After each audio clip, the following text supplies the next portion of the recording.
오늘 묵상할 말씀은 욥기 41장 1절에서 34절까지입니다. 앞에서 베못이라는 초자연적 상상의 짐승을 설명하신 하나님은 오늘 본문에는 리워야단이라는 물과 바다에서 가장 힘센 짐승을 설명하십니다. 베못과 리워야단은 히브리어이며 우리말 성경에는 하마와 악어로 번역했습니다. 그러나 본문을 보면 우리가 지금 보는 하마와 악어가 아닙니다. 고대 사람들에게 하마와 악어는 사람이 제어할 수 없는 초자연적 능력을 가진 존재로 보여졌기 때문입니다. 사람은 베못이나 리워야단을 가축처럼 만들어 마음대로 끌고 다닐 수 없습니다. 애완용으로 키울 수도 없고 놀이개처럼 가지고 놀지도 못합니다. 얼마나 두려운지 손가락 하나라도 건드리지 못합니다. 보기만 해도 기가 꺾이고 세상의 두려움을 모르는 왕 같은 존재여서 당해낼 것이 없다고 말합니다.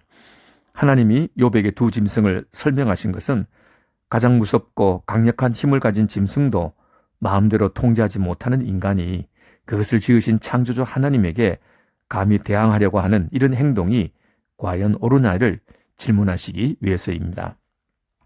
11절에서 하나님은 누가 먼저 내게 주고 나로 하여금 갚게 하겠느냐, 온 천하에 있는 것이 다 내 것이라고 말씀하십니다. 하나님은 인과응보나 보상의 원리에 매여 있는 신이 아니라는 말입니다. 사람이 만들어낸 신은 항상 예측 가능해서 통제할 수 있는 신입니다. 인간이 통제하고 제어할 수 없는 신이라면 항상 불안할 수밖에 없습니다. 초능력을 가졌지만 인간의 통제권 속에 들어있는 안전한 신을 원합니다. 인간에게서 나온 세상을 움직이는 최고의 원리가 인과응보입니다. 선한 일을 하면 복을 받고 악한 일을 하면 벌을 받는다는 것입니다. 먼저 신에게 정성을 다해 물질을 바치면 인간에게 안전과 복을 보상으로 준다는 것입니다. 그런데 창조주 하나님은 천하의 모든 것이 다 하나님의 것인데 사람이 바치는 것이 하나님에게 무슨 필요가 있겠습니까? 그러나 사람은 인과응보의 원리로 하나님을 족쇄에 채워서 자기 뜻대로 조종하고 싶어 합니다. 그 원리 안에 갇혀 있어야만 하나님은 안전한 신이 되기 때문입니다. 그러나 성경이 말하는 창조주 하나님은 절대 주권자이시고 절대 선이신 분입니다. 세 친구도 엘리후도 욥도 다 인과응보의 원리 안에 갇혀 있는 하나님만 알았습니다. 욥기는 이처럼 인간의 지식과 생각으로 제한시켜 놓은 하나님, 즉 우상을 깨트리는 일을 합니다. 하나님은 당신의 뜻을 이루시는데 무엇에 제한을 받거나 방해받지 않으십니다. 하나님이 우리를 선택하시고 구원하신 것은 오직 은혜일 뿐이지 우리에게 무슨 가치나 공로가 있어서 된 것이 아닙니다. 천지를 창조하신 원인도 하나님 자신에게 있지 사람이 그만한 일을 했기 때문에 보상으로 된 것이 아닙니다. 하나님은 인간에게 아무 원인이 없어도 우리를 위해 일하십니다. 욥기는 우리에게 그것을 가르쳐주기 위해 기록된 책입니다. 베못이나 리워야단은 결코 사람이 통제하거나 길들일 수 없습니다. 리워야단 하나도 길들이지 못하는 인간이 어떻게 그것을 만드신 창조주 하나님을 길들여서 자기 목적을 위해 이용할 생각을 할 수 있겠습니까? 베못과 리워야단은 세상의 악인과 욥의 고난을 가리키는 것으로 볼 수도 있습니다.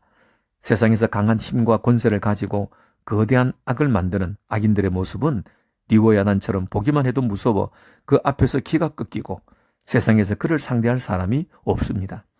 그런데 리워야단이 아무리 강해도 자기를 지으신 하나님 앞에서는 유순한 양이 됩니다. 그것은 생명은 하나님 손에 달려있기 때문입니다. 마찬가지로 악인들의 목숨과 모든 일은 하나님의 통제하에 있습니다. 이유를 모르는 고난 앞에 욥은 리워야단 앞에 선 사람처럼 속수무책이 될 수밖에 없지만 그 고난도 하나님의 뜻 안에 일어난 일임을 믿고 순종하며 받아들입니다. 그리고 고난을 통해 하나님의 뜻이 이루어지기를 기도합니다. 그럼 왜 하나님은 베못과 리워야단을 만드셨을까요?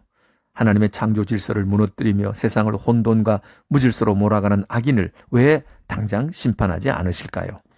인간의 생각으로는 이것을 이해할 수 없지만 하나님의 지혜 안에 있는 창조의 다양성을 보여주는 것입니다. 어둠이 있어야 빛이 있고 죽음이 있어야 생명이 있고 악인이 있어야 의인이 있습니다. 악인들의 존재가 하나님과 창조 세계에 위협이 되지 않으며 오히려 그들의 존재는 하나님 나라를 더욱 견고하게 세우고 그 나라를 세울 하나님의 사람들을 성화시키는데 필수적인 요소가 될 것입니다. 고난 없는 거룩, 십자가 없는 부활은 없듯이 말입니다.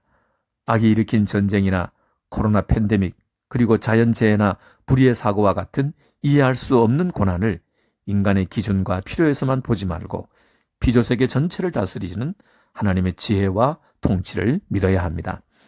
욥은 제한된 시각으로 자신의 상황만을 기준으로 삼아 판단하고 의심했습니다. 우리는 리워야단을 가두거나 죽일 수 있는 능력을 구해서는 안 됩니다. 그들이 있다고 하나님의 백성으로 살 수 없는 것이 아니고 하나님 나라가 실패하는 것도 아닙니다. 그 혼돈 속에서 사는 법을 배워야 합니다.